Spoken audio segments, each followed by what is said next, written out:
ಕ್ರಿಸ್ತನನ್ನು ಪ್ರತಿಫಲಿಸುವಂತೆ ನಿಮ್ಮ ಆತ್ಮಗಳನ್ನು ವಾಕ್ಯದಲ್ಲಿ ಬಲಪಡಿಸುವ ಅನುದಿನದ ಧ್ಯಾನ. ಇಂದಿನ ಧ್ಯಾನದ ಶೀರ್ಷಿಕೆ, ಪ್ರಾರ್ಥಿಸುವ ನಂಬಿಗಸ್ತರು ಲೋಕವನ್ನು ಸುತ್ತುವರಿಯಬೇಕು. ಈ ದಿನದ ದೇವರ ವಾಕ್ಯ, ಜನರು ಬೇಸರಗೊಳ್ಳದೆ ಯಾವಾಗಲೂ ಪ್ರಾರ್ಥಿಸತಕ್ಕದ್ದು. ಲೂಕ 18ನೇ ಅಧ್ಯಾಯ 1ನೇ ವಚನ.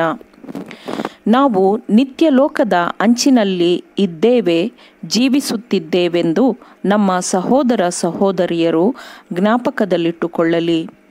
ಎಲ್ಲರ ಪ್ರಕರಣಗಳು ಪರಲೋಕ ನ್ಯಾಯಾಲಯದಲ್ಲಿ ವಿಚಾರಣೆಗೆ ಒಳಗಾಗುತ್ತಿದೆ. ಪಾಪವನ್ನು ದೂರವಿಡಲು ಮತ್ತು ಸಾಧ್ಯವಾದಷ್ಟು ಜನರನ್ನು ಉಳಿಸುವಂತಹ ಕೆಲಸವನ್ನು ಶ್ರದ್ಧೆಯಿಂದ ಮಾಡಲು ಇದು ತಕ್ಕ ಸಮಯವಾಗಿದೆ. ಈ ಕಾಲದಲ್ಲಿ ಆಗಾಗ್ಗೆ ದೇವರ ಜನರು ಪ್ರಾಮಾಣಿಕವಾಗಿ ಶ್ರದ್ಧೆಯಿಂದ ಪ್ರಾರ್ಥಿಸುವ ಸಮಯಗಳನ್ನು ಮೀಸಲಿಡಬೇಕು. ಮನಸ್ಸು ಯಾವಾಗಲೂ ಪ್ರಾರ್ಥನಾ ಮನೋಭಾವದಲ್ಲಿ ಇರಬೇಕು. ಲೋಕಕ್ಕೆ ಸುವಾರ್ತೆ ಸಾರಬೇಕೆಂದು ತಮ್ಮನ್ನು ತಾವು ಅರ್ಪಿಸಿಕೊಂಡವರಾಗಿ ಮನೆಯಲ್ಲಿ ಮತ್ತು ಸಭೆಯಲ್ಲಿ ಶ್ರದ್ಧೆಯಿಂದ ಪ್ರಾರ್ಥನೆಗಳನ್ನು ಸಲ್ಲಿಸಿರಿ. ಕ್ರಿಸ್ತನು ಪರಲೋಕಕ್ಕೆ ಏರಿ ಹೋದ ನಂತರ ಆತನ ಶಿಷ್ಯರು ಪ್ರಾರ್ಥಿಸಿದಂತೆ ಕ್ರಿಸ್ತನನ್ನು ನಂಬುವವರು ಪ್ರಾರ್ಥಿಸಲಿ. ಹೆಚ್ಚು ಆತ್ಮೀಕ ಮನಸ್ಸುಳ್ಳವರಾಗುವಂತೆ ಸಭೆಯ ಸದಸ್ಯರು ಮಾನಸಾಂತರಗೊಳ್ಳಬೇಕು. ಶ್ರದ್ಧೆಯಿಂದ ಪ್ರಾರ್ಥಿಸುವ ವಿಶ್ವಾಸಿಗಳ ಸರಪಳಿಯು ಲೋಕವನ್ನು ಸುತ್ತುವರಿಯಬೇಕು. ಎಲ್ಲರೂ ನಮ್ರತೆಯಿಂದ ಪ್ರಾರ್ಥಿಸಬೇಕು. ಪರಿಶುದ್ಧಾತ್ಮನ ಸಹಾಯವನ್ನು ಬೇಡಲೆಂದು ಕೆಲವು ನೆರೆಹೊರೆಯವರು ಒಟ್ಟಾಗಿ ಸೇರಬಹುದು. ಮನೆಯಿಂದ ಹೊರಬರಲು ಸಾಧ್ಯವಾಗದವರು ತಮ್ಮ ಮಕ್ಕಳನ್ನು ಒಟ್ಟು ಸೇರಿಸಿ ಪ್ರಾರ್ಥಿಸಲಿ ಮತ್ತು ಪ್ರಾರ್ಥಿಸಲು ಕಲಿಯಲು ಒಟ್ಟುಗೂಡಲಿ. ಯಾಕೆಂದರೆ ಇಬ್ಬರಾಗಲಿ ಮೂವರಾಗಲಿ ನನ್ನ ಹೆಸರಿನಲ್ಲಿ ಎಲ್ಲಿ ಕೂಡಿ ಬರುತ್ತಾರೋ ಅವರ ಮಧ್ಯದಲ್ಲಿ ನಾನು ಇದ್ದೇನೆ ಎಂದು ಕ್ರಿಸ್ತನು ವಾಗ್ದಾನವನ್ನು ಮಾಡಿದ್ದಾನೆ. ಅದನ್ನು ಅವರು ಹೇಳಿ ಪ್ರಾರ್ಥಿಸಲಿ. ದೇವಜನರ ಪ್ರಾರ್ಥನೆಗಳಿಗೆ ಬದಲಾಗಿ ದೇವದೂತರನ್ನು ಪರಲೋಕ ಆಶೀರ್ವಾದಗಳೊಂದಿಗೆ ಕಳುಹಿಸಲಾಗುತ್ತದೆ.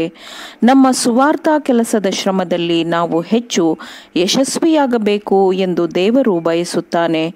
ದೇವರು ಅವರಿಗೆ ಸಮೃದ್ಧವಾದ ಆಶೀರ್ವಾದಗಳನ್ನು ನೀಡುವಂತೆ ಅವರು ದೈನಂದಿನ ಪ್ರಾರ್ಥನೆ ಮತ್ತು ಶುದ್ಧೀಕರಣದ ಮೂಲಕ ಎಲ್ಲರೂ ತಮ್ಮ ಪರಲೋಕ ತಂದೆಯೊಂದಿಗೆ ಸಂಬಂಧ ಬೆಳೆಸಿಕೊಳ್ಳಬಹುದು. ವಿಶೇಷವಾಗಿ ನಂಬಿಕೆಯಲ್ಲಿರುವ ಯುವಕರು ಜಾಗೃತರಾಗಿರಬೇಕು ಮತ್ತು ಸೈತಾನನ ತಂತ್ರಗಳ ವಿರುದ್ಧ ತಮ್ಮನ್ನು ತಾವು ಕಾಯ್ದುಕೊಳ್ಳಬೇಕು. ಶ್ರೇಷ್ಠವಾದ ಪ್ರಾಯಶ್ಚಿತ್ತ ಯಜ್ಞದ ಮೇಲೆ ಅವರು ಅಚಲವಾದ ನಂಬಿಕೆಯಿಂದ ದೃಢವಾಗಿ ನಿಲ್ಲಬೇಕು. ಅವರು ಪಾಪದಲ್ಲಿ ಮುಂದುವರಿಯುವ ಅಗತ್ಯವಿಲ್ಲ.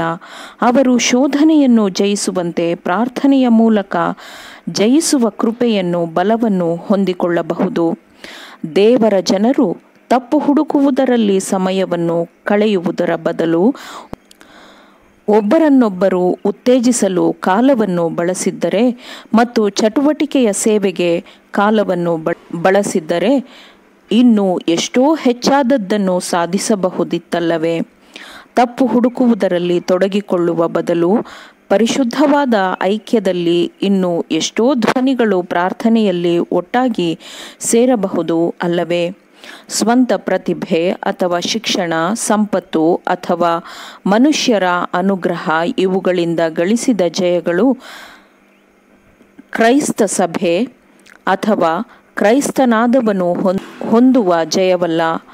ಅವು ದೇವರೊಂದಿಗೆ ಪ್ರಾರ್ಥನಾ ಕೋಣೆಯಲ್ಲಿ ಶ್ರದ್ಧೆಯಿಂದ ಯಾತನಾಮಯ ವ್ಯಕ್ತಿಯ ನಂಬಿಕೆಯು ಶಕ್ತಿಯುತವಾದ ಪ್ರಬಲ ಕೈಯನ್ನು ದೃಢವಾಗಿ ಹಿಡಿದು ಗಳಿಸಿದ ವಿಜಯಗಳಾಗಿರುತ್ತದೆ. ದೇವರ ಮಾನಸಾಂತರದ ಬಲಕ್ಕಾಗಿ ನಂಬಿಕೆಯಿಂದ ದೇವರಿಗೆ ಪ್ರಾರ್ಥಿಸುವುದು ಮತ್ತು ಹೃದಯದ ಬಲವು ತಾನೇ ನಮಗೆ ಈಗ ಹೆಚ್ಚು ಬೇಕಾಗಿದೆ. ಮನುಷ್ಯರಿಗೆ ಈಗ ಬೇಕಾಗಿರುವುದು ಮೆದುಳಿನ ಶಕ್ತಿ ಅಥವಾ ಹಣದ ಶಕ್ತಿಯಲ್ಲ, ಆದರೆ ಹೃದಯದ ಶಕ್ತಿಯು ಅಧಿಕವಾಗಿ ಬೇಕಾಗಿದೆ. ಆಮೇನ್. ದೇವರ ವಾಕ್ಯಗಳನ್ನು ಶ್ರದ್ಧೆಯಿಂದ ಆಲಿಸುವವರು ಮಾತ್ರವೇ ಆಗಿರದೆ ಪಾಲಿಸುವವರು ಆಗಬೇಕೆಂದು ನಿಮ್ಮನ್ನು ಉತ್ತೇಜಿಸುತ್ತೇನೆ. ಪರಿಶುದ್ಧಾತ್ಮನ ಸಹಾಯದಿಂದ ಆಲಿಸಿದ ನಿಮ್ಮೆಲ್ಲರಿಗೂ ಧನ್ಯವಾದಗಳು. ಮತ್ತೆ ದೈನಂದಿನ ಧ್ಯಾನಕ್ಕಾಗಿ ನಾಳೆ ಸಂಧಿಸೋಣ. ಆಮೇನ್.